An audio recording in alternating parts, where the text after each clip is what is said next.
Bonjour, voilà, on est réunis ensemble pour faire un arbre de vie. Bonjour à tout le monde. Alors, qu'est-ce que c'est un arbre de vie? C'est à la mode, c'est sûr. On en voit sur les t-shirts, on en voit partout. Bah, c'est ça. C'est pas n'importe quel arbre. Alors, c'est un arbre qui vous représente. C'est le symbole de votre corps, de votre connexion à la terre et de votre connexion au ciel. On va voir ça en détail aujourd'hui. Euh, je rappelle que je ne suis pas une prof de peinture comme les autres et ce qui m'intéresse, c'est pas simplement de vous apprendre à dessiner un arbre ou de savoir faire des branches.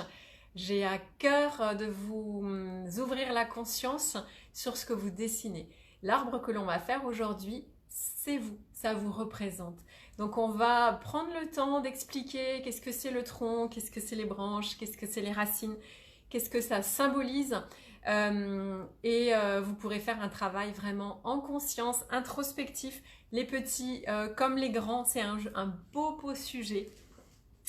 C'est un vaste et beau sujet que j'aime faire avec mes élèves de tous les âges. Bonjour tout le monde! Je suis contente de vous retrouver. Donc l'arbre de vie peut se faire dans un rond, peut se faire sur du papier, peut se faire sur ce que tu trouves chez toi. Je rappelle que le but de ces petits tutos, chaque jour, c'est de faire des choses faciles chez soi avec le matériel que l'on a. Ça peut être un crayon, des feutres, des crayons de couleur. Voilà, on fait avec ce qu'on a. Si on a de l'acrylique, c'est super. Si on a de la gouache, on fait avec. Le but, c'est pas de faire des choses très techniques, mais plutôt de vous sensibiliser à le lien qu'il peut y avoir entre la conscience et la création. En tout cas, c'est comme ça que moi je travaille. Bonjour tout le monde. Voilà, on est ensemble pour faire un arbre de vie. On va parler au début du début. Cet arbre de vie, c'est un symbole très ancien. Si aujourd'hui on le voit en pendentif, regardez mon beau pendentif, c'est un ami qui l'a fait. Il y a marqué « C'est la vie ». Non, merci la vie. Merci la vie. Et je me suis habillée en circonstance. Remarquez quand même que chaque jour, j'essaye de m'habiller en fonction du sujet. Je ne sais pas si je vais pouvoir le faire à chaque fois. En tout cas, c'est fun. Et cet arbre de vie existe dans l'humanité. Déjà, on en a des traces avant Jésus-Christ, 7000 ans avant Jésus-Christ, on avait déjà trouvé des arbres de vie. Donc c'est pas un truc New Age, tendance, super pour les t-shirts et les pendentifs et les bois découpés. C'est un vrai vieux symbole spirituel. On va parler des différentes cultures qui utilisent l'arbre de vie. Alors déjà, dans la culture celte, c'est un symbole très utilisé pour les pouvoirs magiques. L'arbre est considéré comme magique et il est le lien entre les différents mondes. Peut-être vous connaissez monde d'en bas, monde du milieu, monde d'en haut. Et donc c'est un arbre qui permet le passage dans les différents mondes. Le judaïsme. Alors le judaïsme utilise l'arbre de vie pour expliquer comment il soutient et comment il nourrit la vie. Et dans le christianisme aussi, souvenez-vous, dans le jardin d'Éden, il y a un arbre, le fameux arbre qui donne le fruit du péché originel, le fruit défendu. Cet arbre, dans le jardin d'Éden, c'est l'arbre de vie et il est considéré comme le symbole de la vie éternelle. D'accord ? Mais surtout, dans la religion christianisme, c'est le symbole d'amour. D'accord ? On suit ? C'est important de comprendre ce qu'on fait. Hein. C'est juste un arbre. Culturellement, tout ça, symboliquement, spirituellement. Ok ? Alors, dans le bouddhisme aussi, l'arbre de vie est important. Souvenez-vous, Bouddha a médité sous un arbre qui lui a donné l'illumination. Et donc, l'arbre de Bouddha, c'est donc l'arbre de vie chez les bouddhistes, c'est l'arbre sacré, l'arbre de Bouddha. D'accord ? Et il s'appelle Bodhi. Et dans l'islam aussi, ils ont l'arbre de vie, n'oublions aucune religion. Et c'est Adam et Ève ont donc mangé le fruit de l'arbre défendu. Et c'est pour les islamistes, pas les islamistes, dans la religion, comment on dit? Pas islamistes, hein. Et ben dans la religion islamique, parce que je veux pas faire de bourde, dans la religion islamique, dans l'islam, voilà. L'arbre est symbole d'immortalité. Ça va? On suit? Très bien. Voilà pour la petite histoire culturelle de cet arbre de vie, de cet arbre sacré. Aujourd'hui, on va peindre un arbre et cet arbre vous représentera. Maintenant, on va parler de ce qu'il symbolise au niveau spiritualité. Alors, cet arbre, c'est vous. Ça veut dire quoi? Je vais utiliser mon corps pour vous expliquer. Voilà. En plus, j'ai un beau t-shirt. Alors, votre corps, c'est le tronc. C'est votre corps, c'est votre incarnation. Cette verticalité fait le trait d'union entre la terre, Gaïa, la terre-mère, celle qui nous donne la vie, et le ciel qui nous donne l'énergie. Donc, quand on fait un arbre, le tronc, c'est votre corps, d'accord? C'est comment vous vous tenez dans la vie, votre posture dans la vie, votre force. Vous pouvez très bien être un petit bambou, mais être extrêmement souple et avoir de très très longues racines qui fait que même lors des adversités, vous tenez le coup. Et vous pouvez être par contre un très grand, gros, vieux chêne, très robuste, mais avoir des petites racines et lors d'un gros coup de vent, être déraciné.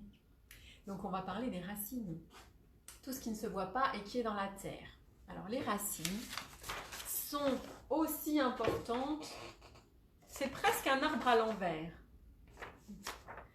Les racines, c'est comment nous, symboliquement, allons chercher l'énergie de la terre-mère, comment nous acceptons notre incarnation, mais surtout, comment nous sommes réconciliés avec la dualité, c'est-à-dire avec la vie, mais aussi avec la mort. Parce que si cet arbre pousse dans la terre, rappelez-vous que la terre, c'est la vie, mais c'est aussi la mort. La terre est faite de humus, elle est faite de ces millions d'êtres vivants avant vous qui sont morts et qui sont devenus de la terre. Donc cet arbre qui pousse dans le humus, dans toutes ces choses qui ont dû mourir pour redonner la vie, utilise la mort pour prendre vie. D'accord? Ça, c'est important d'en parler. Parce que souvent, on regarde qu'un morceau du truc, genre la vie, la beauté, la hauteur, mais non. C'est important aussi, ces racines, c'est comment nous sommes réconciliés avec le fait que l'on soit mortel. Comment on est réconcilié avec ses ancêtres, avec tout ce qui nous a précédés et fait ce que nous sommes aujourd'hui. Comment sommes-nous en paix, même si on a été adopté, même si on ne connaît pas tout de sa généalogie, nous sommes porteurs dans nos mémoires cellulaires du passé de nos ancêtres, familiales, de l'ordre familial, culturel, historique. Tout ça fait partie de notre héritage et c'est nos racines. Nous sommes appuyés, nous nous nourrissons de ça. D'accord? Donc ça nous donne de la force, ça peut aussi évidemment nous donner de la faiblesse. En tout cas, ce terreau, ce passé, cette généalogie vient nous nourrir et même si on ne le voit pas, c'est ce qui fait qu'on est sur Terre. Vous voyez, posé. Donc c'est nos racines. C'est le lien à notre famille, à notre passé, à notre culture, à la mort, à la vie, à notre incarnation. Ça marche? Merci Yolène. Les musulmans, merci, je regarde.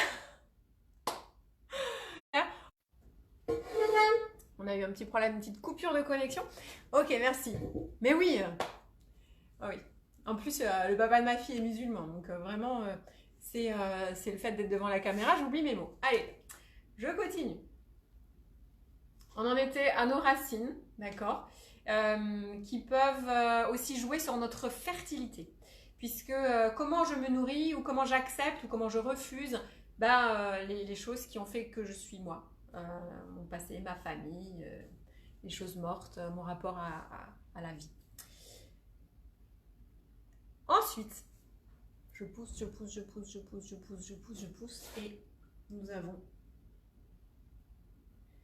les branches qui s'ouvrent au ciel et à l'énergie du cosmos. Il y a deux grandes énergies sur Terre. Il y a d'ailleurs deux types de personnes au niveau énergétique. Il y a les gens qui sont vraiment telluriques, bien ancrés, bien épicuriens, bien les pieds sur terre. Et puis il y a les gens qui sont plus cosmiques et qui se nourrissent plus de l'énergie du cosmos et de l'influence de cette énergie des planètes et de l'univers. C'est des gens qui sont plus rêveurs, plus artistes, plus la tête dans les nuages.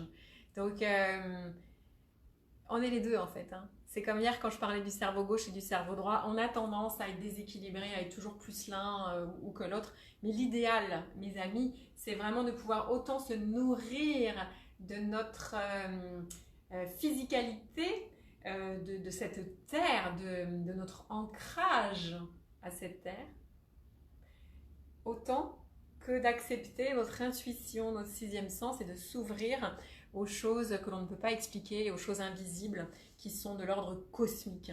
D'accord? Donc ces branches, c'est l'ouverture à l'énergie qui nous entoure. Comment je m'ouvre à la vie et qu'est-ce que j'en fais? Quelles sont mes ressources? Comment je donne mes feuilles? Comment je donne mes fleurs? Comment je donne mes fruits? Quelle est la taille de mes branches? Les grosses branches sont-elles assez solides? Est-ce que je vais que vers le haut ou si je vais un petit peu vers le côté? Comment je m'ouvre à la vie? Vous voyez? Donc ces branches-là parlent de votre ouverture à la vie. D'accord? On va aller un petit peu plus profondément maintenant dans le symbole de l'arbre. Ok?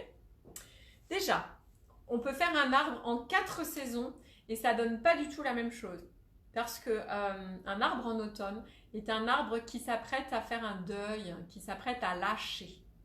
Donc, on n'a pas du tout la même structure énergétique quand on fait un arbre en automne. Là derrière moi, par exemple, c'est un arbre en automne. C'est pas un arbre de vie, c'est juste un arbre classique. Mais vous voyez, il est dans des couleurs très chaudes. Les feuilles sont en train de sécher, elles vont tomber. Énergétiquement, c'est quand même une période où on commence à être en introspection pour lâcher des choses. L'arbre en hiver, voilà un tableau d'une de mes petites élèves de 12 ans qui a fait un arbre en hiver. Il a une petite mort, il a tout lâché. Il meurt un coup, il dépose les choses, il rentre en introspection et ça remet en place. On rentre dans sa grotte, en paix, on se relaxe. On est vraiment dans une énergie très intérieure, on fait un deuil, on peut être peut-être triste aussi. On a tout lâché. Donc l'hiver, vraiment, l'arbre en hiver n'est pas triste.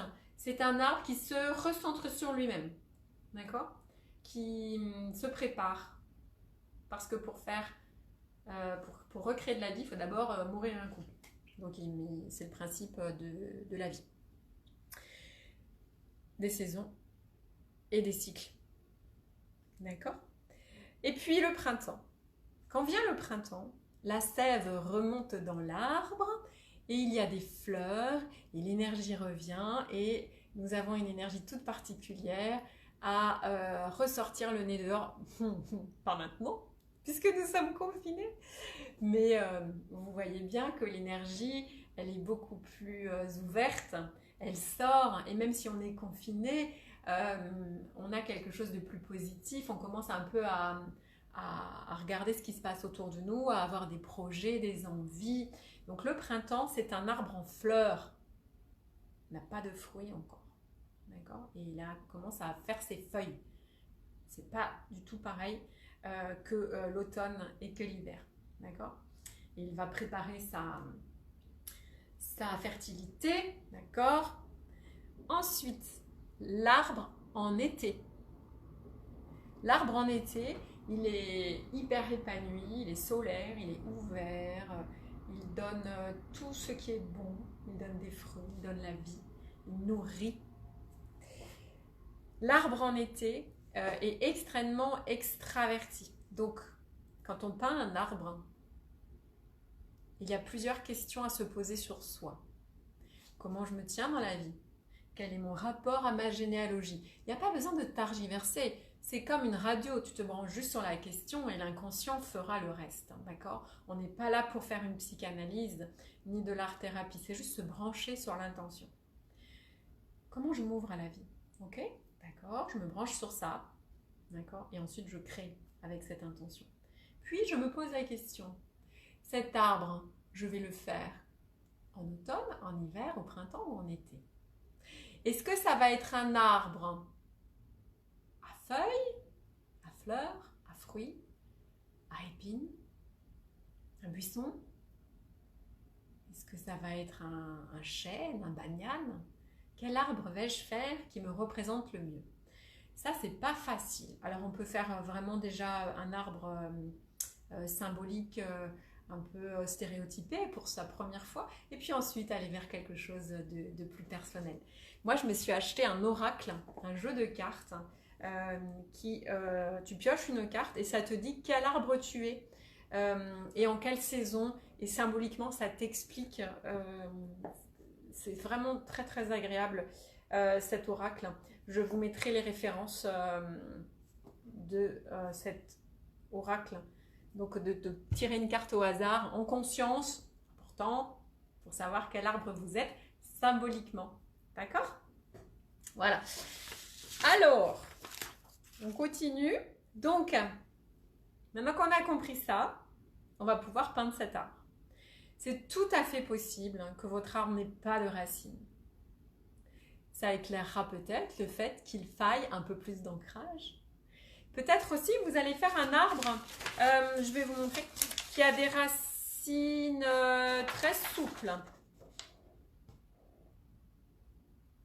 Beaucoup de souplesse. Ou des racines très profondes, encore plus que le haut. Peut-être même que vous allez faire un arbre tout à fait symétrique. On ne saura pas quel est le haut, quel est le bas, entre les racines et les branches. Peut-être allez-vous faire de petites racines et de grandes branches, avec de petites volutes au bout. Il y a beaucoup de manières de faire les branches et de les styliser. Regardez, je vous montrerai ça sur Facebook en photo, vous voyez? On va parler de comment est structuré un arbre. Voilà un arbre de Klimt, très joli avec des volutes. Alors il n'a pas de racines, mais les volutes, et il sature complètement l'espace. Voilà un arbre déraciné, par exemple si on n'est pas tout à fait ancré, avec une nature beaucoup plus cosmique. Pourquoi pas faire un arbre qui a des racines mais qui n'est pas dans la terre? Et vous voyez qu'il vient aussi occuper que la partie droite. Ne vous posez pas de questions, on n'est pas là pour faire une psychanalyse. Accueillez simplement avec spontanéité et authenticité ce qui va sortir de vous. Et ensuite, regardez, apprenez à vous connaître à travers votre dessin. Peut-être cet arbre peut être un arbre de vie qui parle de votre famille et de votre généalogie. Peut-être que vous pourrez coller des photos et parler de votre généalogie. Peut-être qu'il y aura peu de terre ou un petit îlot de terre dans la mer avec un arbre en été ou un arbre en automne prêt à lâcher tout et à faire le deuil de certaines choses pour mieux renaître au printemps. Alors un arbre en hiver est un arbre un peu plus triste, mais je dirais plutôt introspectif. Voilà un arbre en hiver qui cache des secrets. Ça c'est un arbre d'une artiste qui s'appelle Elfmanie. J'adore cette artiste. Et elle a caché une clé, une vraie clé à l'intérieur. C'est sympa, hein? Voilà un arbre en hiver. Tout à fait introspectif. Un arbre au début du printemps. On voit bien les racines. Vous voyez qu'il y a beaucoup de manières de faire des arbres. Alors moi, j'en ai fait un que je n'ai pas tout à fait fini. Là. et j'ai mis de la matière. Moi, je ne vais pas vous apprendre à faire de la matière aujourd'hui parce que sur mes petits tutos, je dois faire avec la contrainte que vous n'avez pas trop de matière chez vous. Et on va déjà apprendre à dessiner un arbre, à faire un arbre de vie, prendre conscience de ce que chaque partie de cet arbre symbolise pour vous. Cela dit, je fais des stages arbre de vie où on travaille avec beaucoup de matière. Là, j'ai même mis un mot, terre-mer. Vous voyez, je monte de près. Il y a beaucoup de texture, beaucoup, et j'ai fait les racines avec des cordes, avec des pistolets à colle. Et on en a fait beaucoup avec les élèves à l'automne.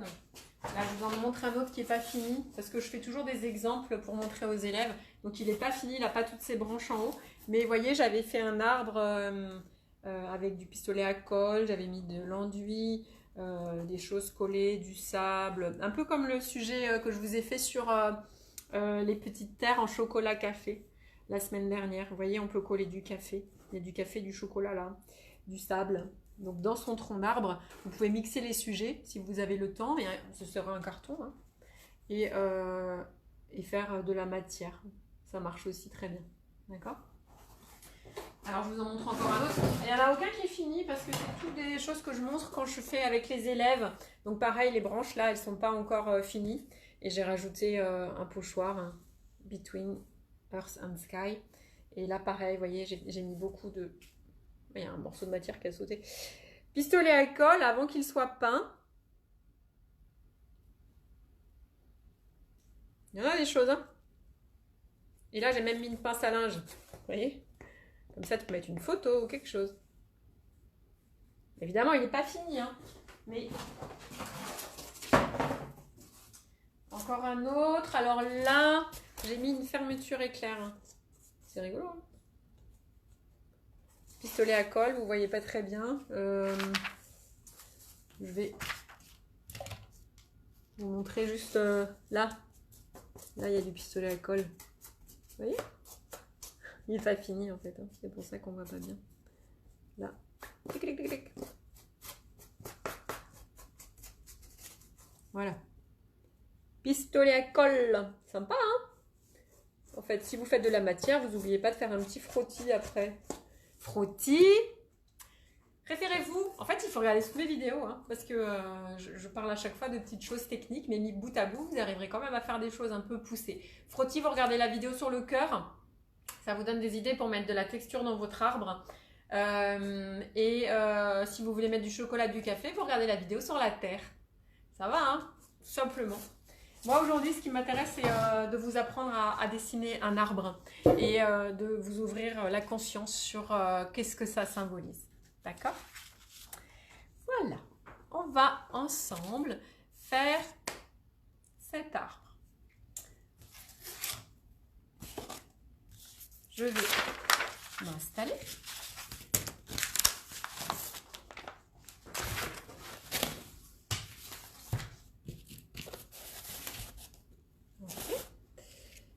Et on va faire ensemble.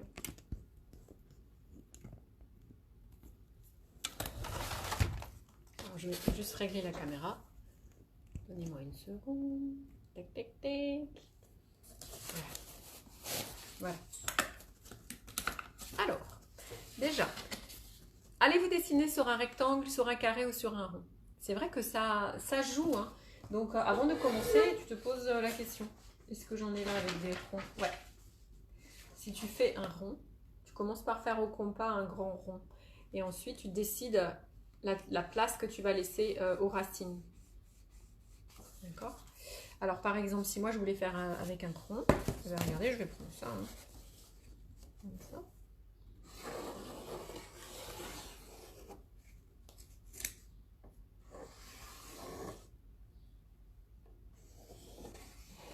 Voilà.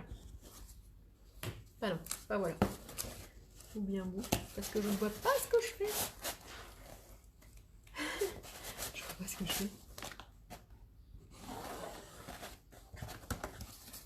Bon. Ensuite, on va prendre un crayon plutôt. Voilà. On va se dire, tiens, je vais faire à peu près ici mes racines. D'accord? Vous pouvez vous dire que vous faites quelque chose de symétrique ou pas quelque chose de symétrique. Hein. C'est comme vous avez envie. D'accord? Et on va commencer par le tronc. Alors le tronc, il est un peu évasé vers le bas. Un peu évasé vers le bas. Et on a vu dans la vidéo précédente bonus sur comment tenir son crayon que quand tu fais ton trait, plutôt que de le faire vite et que ton arbre ait l'air d'être en nouille, fais ton trait en tournant un peu ton crayon pour faire des petites cassures parce que c'est un matériau dur. Ensuite, l'arbre n'a pas plein de grosses branches. En règle générale, il en a 2, des fois 3. J'explique. Regardez. Ce qu'il ne faut pas faire, c'est un arbre droit et ensuite, ici, des branches qui partent comme ça, comme ça, comme ça, comme ça et comme ça. Ça, c'est pas possible. D'accord? Nicht.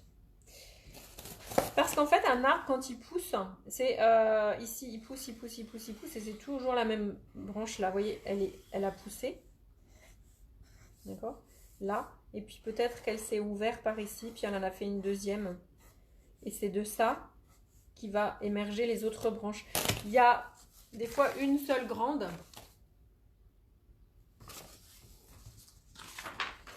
Des fois 2. Regardez. Une et 2 grandes. Et du reste, tout est collé. Vous voyez? Il n'y a pas trop... Il ne faut pas que c'est l'air d'une pieuvre. D'accord? Sinon, on croirait qu'on a coupé l'arbre et fait des boutures, comme on appelle ça, des... Séverine, comment on dit? C'est pas des boutures, enfin des... Quand on rajoute des trucs aux arbres, là, pour les greffer. Voilà. D'accord? Donc, décidez déjà si vous faites un arbre dur ou un arbre en volute. Ça permettra d'être cohérent au niveau de votre trait. D'accord? Allez, je reviens ici. Donc, on a compris qu'on ne fait pas un arbre pieuvre et que ce doit être légèrement évasé. La première règle, c'était celle-là. C'était faire une ou 2 grosses branches duquel les autres vont venir s'accrocher. Je cherche un exemple. Ben là, regardez, dans celui-là, il n'y a carrément qu'une grosse branche duquel les choses partent. Mais des fois, ça s'ouvre en 2. C'est souvent comme ça, en fait. Hein. C'est-à-dire, hop, et ça s'ouvre avec une asymétrie. D'accord? Ensuite, il faut comprendre que dans un arbre, c'est toujours du plus grand au plus petit. C'est simple. C'est toujours du plus large au plus fin. Ça veut dire que ça ne peut pas être comme ça. Donc là, tu as ton tronc, ici, et comme ça et comme ça. C'est pas possible. La branche, elle est toujours grosse à son démarrage, et ensuite elle s'affine. Ça peut pas être fin, puis gros, puis fin. Jamais. Et la branche porte toujours une branche plus petite qu'elle. Donc faites attention quand vous dessinez, de ne pas faire une branche... Et ensuite ici une autre, mais qui est beaucoup trop grosse. Elle va casser, c'est pas possible. Ça, c'est pas possible. Ça, là, c'est pas possible. D'accord? Donc on fait attention, les branches, c'est toujours du plus grand au plus petit. Et c'est comme les cheveux fourchus. C'est du plus grand au plus petit, puis ça finit toujours comme ça, ouvert. Toujours, clac, on ouvre, clac, on ouvre, clac, on ouvre, du plus grand au plus petit, du plus grand au plus petit, du plus grand au plus petit. Ok? Voilà. Donc là, j'ai mon arbre. D'accord? Et je vais commencer avec une première branche et j'ouvre. Clac, clac. Ensuite, ici, je vais essayer de faire asymétrique, par exemple. Alors, comme ça, ici, et hop, et je finis en pointe. Par exemple. D'accord? Ensuite, je pars et je finis en point. Alors, et je vérifie. Ça, est-ce que c'est plus large que ça? Ça ne doit pas. Donc, on rectifie ensuite au crayon. Ou alors, on grossit un petit peu ça. Ça marche aussi. D'accord? Hop. Toujours un peu plus large à la base. On ouvre. Et ensuite, on n'oublie pas de rajouter des branches.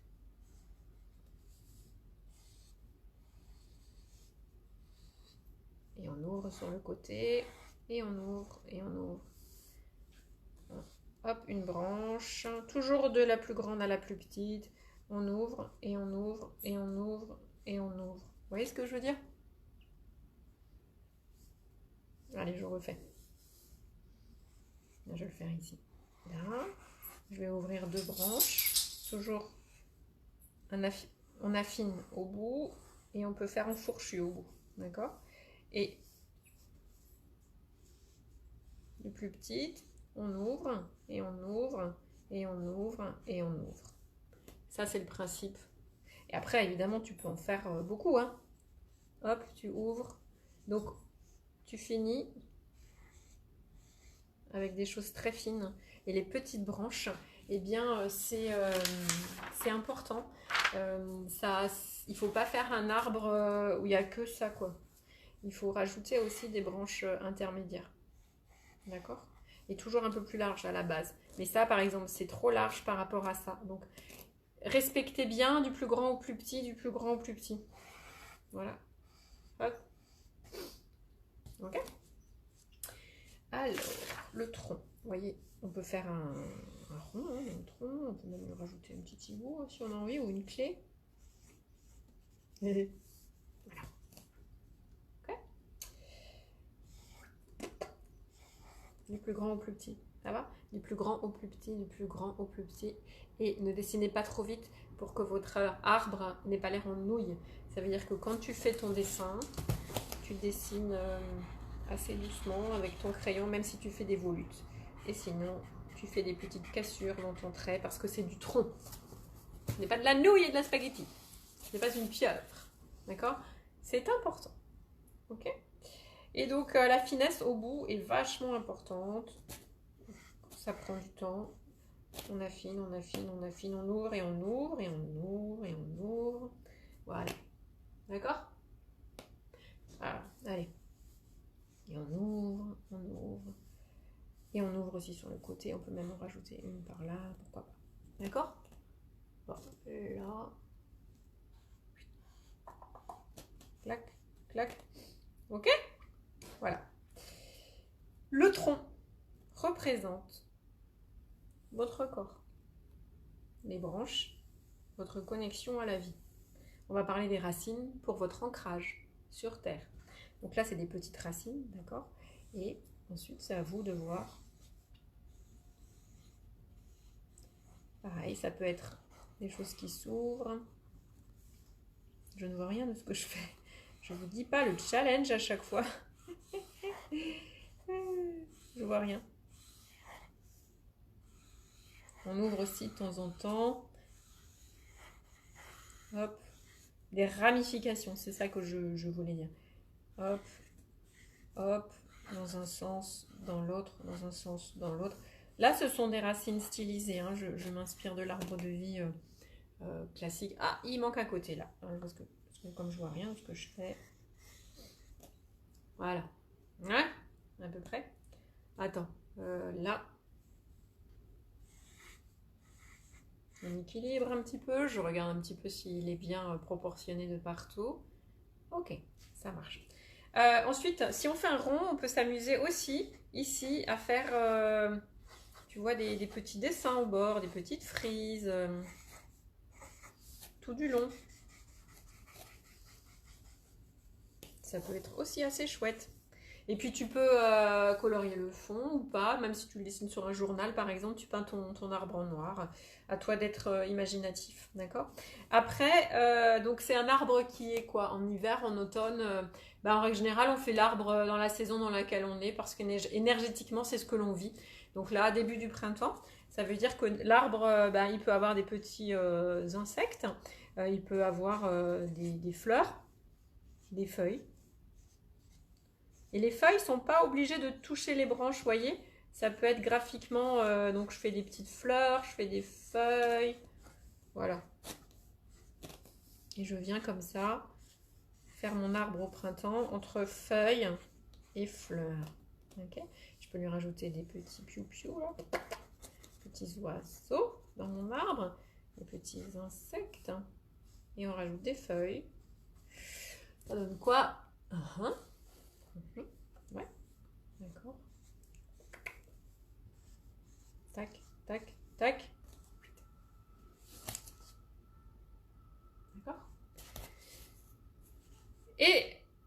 posterai des exemples pour que vous puissiez voir comment vous avez envie de faire vos feuilles. Et tout à l'heure, quand je vais le faire sur mon tableau, avec de la peinture, je vais vous montrer qu'en fait, on peut remplacer les feuilles et les fleurs par des collages de clés, des collages de cœurs. D'accord? Alors, regardez, les amis. On va parler du symbole plus précisément maintenant de chaque partie. Les feuilles, c'est, je vous le mets sur Facebook, c'est écrit. Hein. Les feuilles là, ça représente les personnes qui sont importantes dans votre vie, les ressources pour vous. D'accord? Ceux qui sont là pour vous, les gens externes, mais qui sont là pour vous. Les petites branches, ce sont les petits objectifs au quotidien que vous vous mettez. Comment vous ouvrez aux petits objectifs. Les fruits, les fleurs, c'est ce qui a fleuri en vous, vos réussites positives, les éléments qui ont nourri votre vie. Vous savez, la vie, elle est faite de petits bonheurs. Alors voilà, ces fruits, ces fleurs, ce sont ces petits bonheurs ou ces grands bonheurs qui ont nourri votre vie. Réussite positive. Les grosses branches qui donnent la structure centrale de l'arbre, ça représente vos aspirations, vos espoirs, vos projets, vos objectifs. Comment vous ouvrez pour aller chercher vos rêves. Et l'énergie. Le tronc représente vos compétences et tout ce que vous avez vécu dans la vie et qui fait votre force, votre stabilité, votre sagesse. D'accord?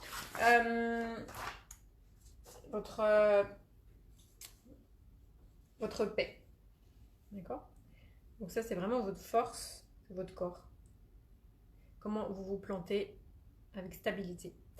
Les racines et la terre représentent vos ancêtres, vos valeurs, votre mémoire, votre motivation.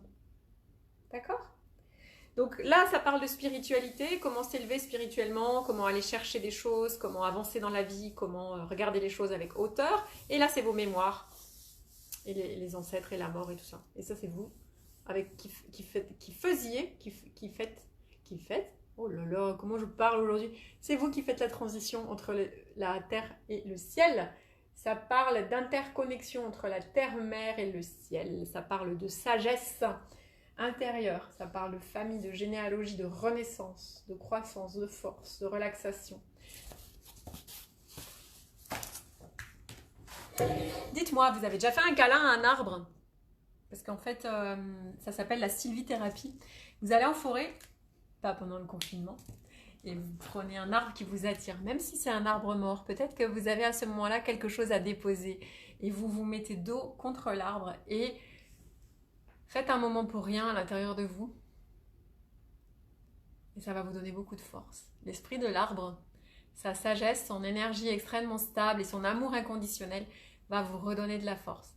Parce qu'il y a beaucoup d'amour dans une forêt et dans les arbres. Vous savez ça, c'est le vrai amour. Parce que même si tu trucides une forêt, si tu la coupes, tu te sentiras toujours aimé dans une forêt. La forêt émane de l'amour pur. L'arbre est le symbole d'amour, le symbole de vie. D'accord? Alors, je vais faire avec vous donc un arbre en peinture et puis vous donner des petites idées pour les fruits, de petits machins choses qu'on peut coller. Je le fais pas en matière, hein, vous allez regarder sur la vidéo des cœurs et de la terre si vous voulez coller des trucs dessus. Moi, je me suis préparé un petit fond rapidement. Voilà. Hop.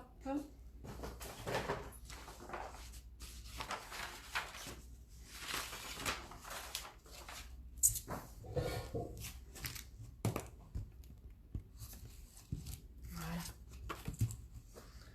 Donc, je me suis fait un petit fond. J'ai mal fait mon truc parce que j'ai mis du scotch, j'ai bombé et puis ça a mis la trace du scotch. Mais c'est pas grave. Rien n'est grave. J'accueille. Voilà. D'accord? Alors, j'y vais pour mon tronc. Je vais juste déjà voir à peu près la moitié. D'accord? Et donc... Et les amis, avant de commencer, on fait tout ce qu'on a appris au début. On prend un temps pour soi. On se recentre. Qu'est-ce qu'on sent? C'est comment avec mon passé? C'est comment avec la vie? C'est comment avec la mort? C'est comment mon ouverture à la vie Comment je me tiens dans la vie? Juste, vous vous posez ces questions. Vous ne répondez pas avec le mental. Ok. Et on commence à peindre. C'est juste se brancher. Donc vous serez guidé par votre subconscient, votre inconscient, et par peut-être quelque chose de plus haut. Ok? Alors, j'y vais avec ma branche principale. Ok. Et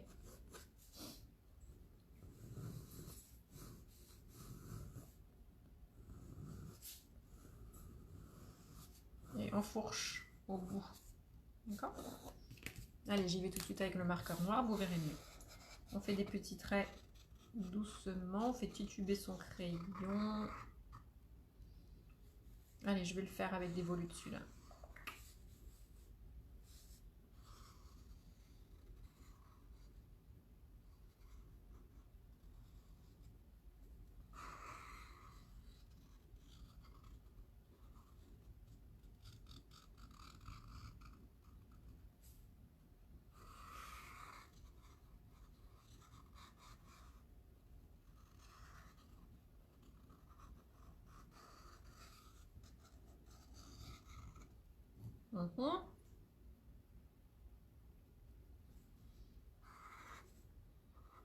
Quand vous dessinez, pouvez-vous, s'il vous plaît, ne pas juger ce que vous faites. Okay. Faites-le simplement. Et il y a toujours une partie de vous qui viendra s'exprimer. Moi, par exemple, je dessine, là, je vois pas du tout ce que je fais. J'ai une branche qui tombe, là. Je vais ouvrir aussi un petit peu ce côté. Voilà, là. Celle-là, elle n'est pas du tout ouverte. Alors, voilà. J'évase à chaque fois. Au début, vous voyez, ici, à chaque fois, j'évase. Alors.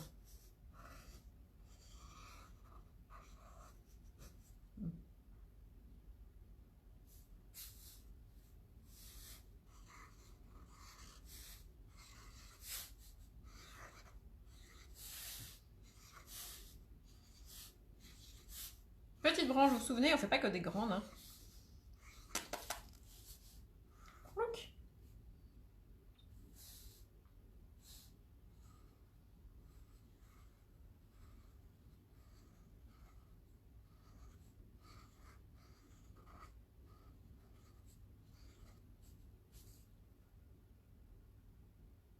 Alors.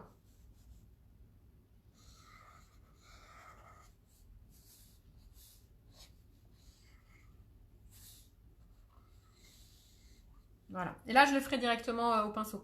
Donc là, je vais prendre de la peinture foncée et un pinceau carré, comme ça, synthétique.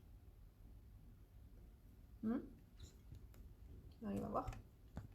Ça va? Je suis en train de lire vos commentaires. Ok. Ok, super. Allez. Donc là, j'ai pris du brut de noix pour mes élèves, ils connaissent. C'est une peinture qui est faite à base d'écorce de noix. C'est une peinture naturelle que je fabrique moi-même. C'est pas le brut de noix qu'on trouve dans les supermarchés.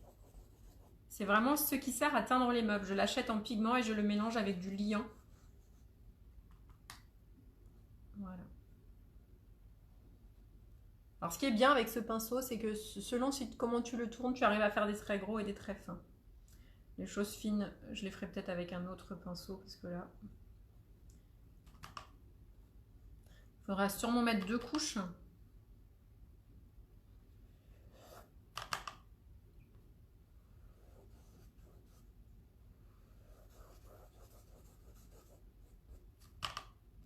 Brot de noix, super couleur.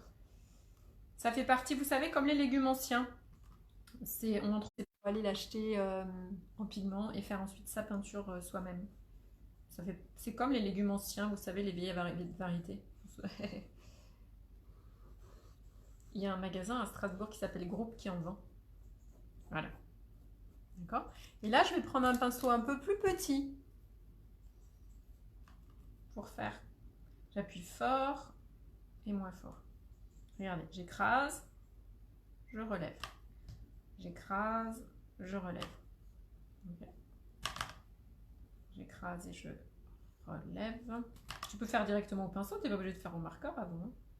Hop. Hop. Hop.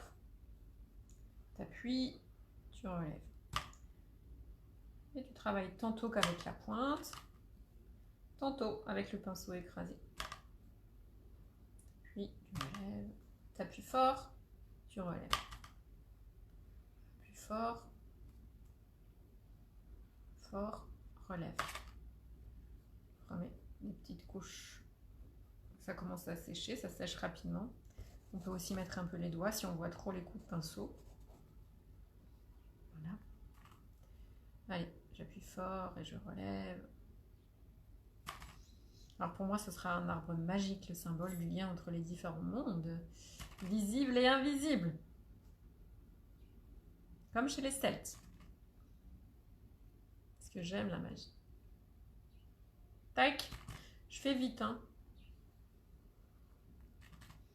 C'est l'idée qui compte. Je m'applique pas super, vous ferez mieux. Hop. Et hop. Et hop. Hop.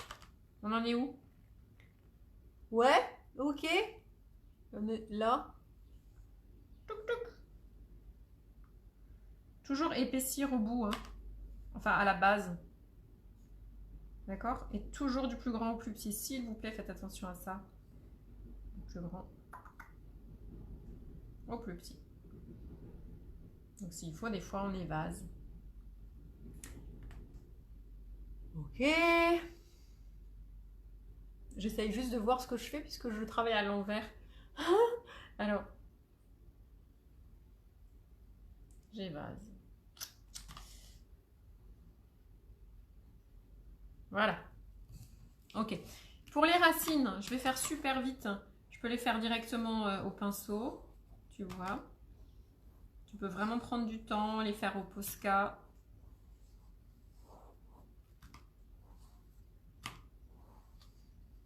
Allez, je fais vite parce que l'idée, c'est juste à vous donner les pistes. Et après, c'est à vous de faire chez vous. Voilà.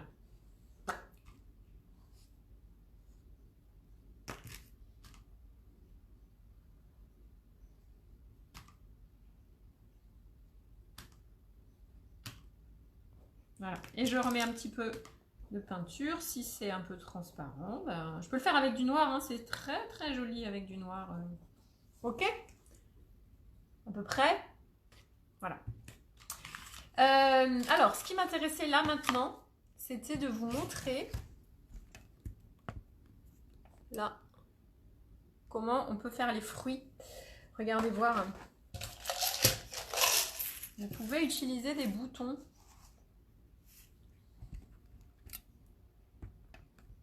Regardez. À la place des fruits, tu vois, tu colles des boutons. Dans ton arbre. C'est hyper sympa. Tac, tac. Comme ça. Vous arrivez à voir? C'est chouette, hein? Comme idée. D'accord. Autre idée. Ma peinture n'est pas sèche, je vais essayer de faire attention. Autre idée. Si tu as des petites pinces à linge, tu peux coller des petites pinces à linge, tu peux les peindre avant aussi. Hein. Donc dans ton arbre, tu vois, tu te colles les petites pinces à linge et après tu mettras des photos de choses qui comptent pour toi. Tu remplis l'arbre comme ça de petites pinces à linge. Ok? Ok.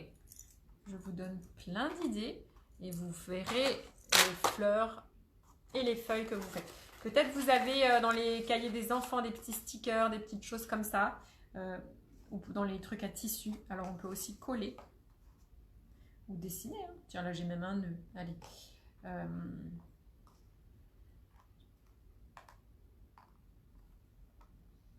Tu vois, ça peut être sympa.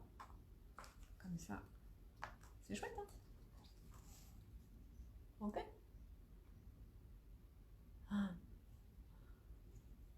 Donc, tu peux aussi aller dans la nature, ramasser des choses. va voir ce que tu peux coller. Alors, hop, je range mes petites fleurs que je suis en train de salir parce que ma peinture n'est pas sèche. Mazette. Mais bon, allez. Continue. Ça peut être un arbre à mots, un arbre à lettres. Vous avez ça pour les petits, des petits autocollants. Vous les peignez dans la couleur que vous voulez. Et en fait, au lieu de faire des fleurs de façon classique, tu vas faire un arbre à mots. Tu vois, tu peux le faire en feutre aussi. Hein. Tu vois, c'est... Ah. Salut, voilà. C'est pas obligé que ce soit toujours des feuilles ou des fruits.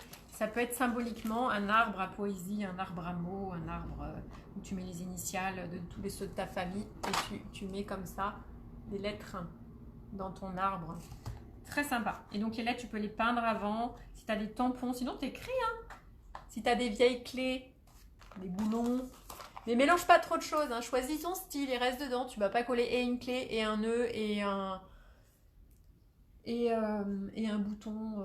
À un moment donné, tu choisis ton style et puis tu restes dedans. Alors pourquoi pas aussi coller des petits sequins. Très jolis pour faire les petites fleurs, les petites feuilles. Moi, j'avais ça acheté dans les magasins de bricolage. Regardez, des grosses fleurs. Arrivez-vous à voir? Non. Voilà. Regardez comme c'est chouette. Tu vois, tu peux vraiment coller ces fleurs en papier que tu trouves dans les magasins de bricolage. Genre Action. Et coller tes fleurs comme ça. C'est chouette, hein?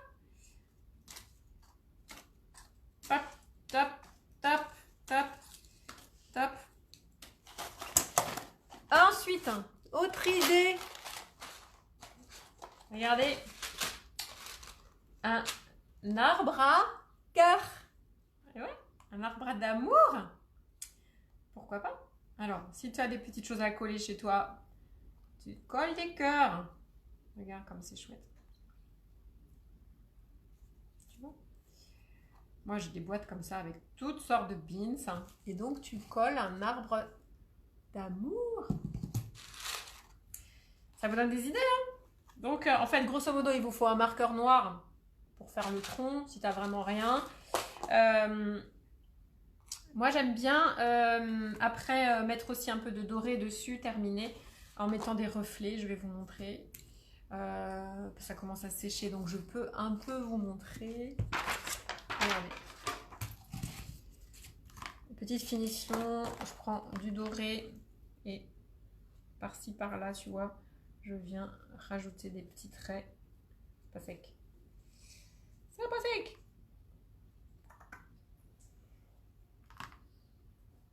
Tu vois, pour donner du mouvement et un petit peu de lumière. Et si tu as fait de la matière, tu couches simplement ton pinceau et puis tu viens un petit peu illuminer comme ça. D'accord? Voilà. Ensuite, je vous avais parlé des tubes relief, la peinture relief, c'est ça. Ce sont des tubes qu'on utilise directement. Et ça, c'est vachement chouette aussi. Alors, je donne un petit coup avant. Et tu vois, je peux faire des petits points.